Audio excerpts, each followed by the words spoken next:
Cherish those around you, love them dearly, and love the place you live and the planet you live on. I'm Julian Lennon, musician, photographer, documentarian. I also write children's books.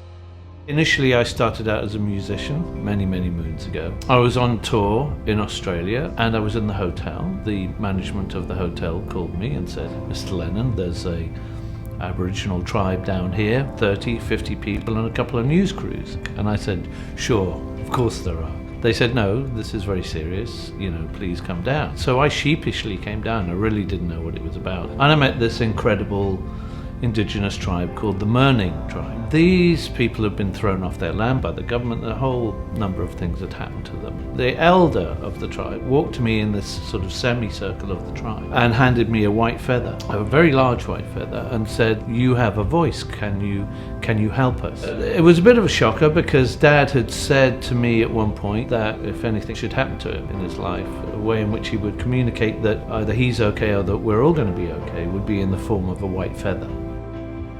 So that was a bit of a freaky moment. Goosebumps, for days. I just said, well, what am I going to do? Continue just being a rock and roller or step up to the plate? And I just said, I'll do what I can. I ended up making a documentary about the Mirning tribe and then thought, if this film makes any money, I want the money to go back to the tribe. And that's where the White Feather Foundation started. It's an ongoing quest to try and make things better. I've no idea when I received the feather that's what that meant. Starting a foundation, changing lives in that particular way. I mean, listen, who'd have thought I'd have been writing children's books?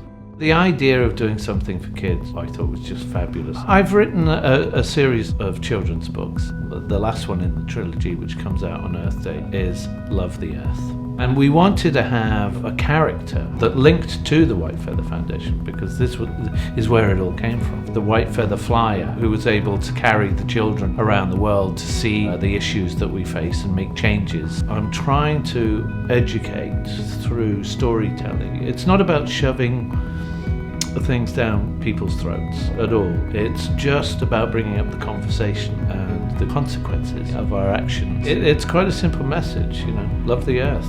It's devastating what we're doing. Administrations around the world, like the one that's in the US today, are in denial of climate change. There's too much evidence otherwise. We are one with the planet that we live on, and if we do not so good things to that, then we do that to ourselves. I think that the next generation have already shown that they're far more mindful in many respects, that there's a good fighting chance that we'll still be alive and kicking in a few hundred years with a bit of luck.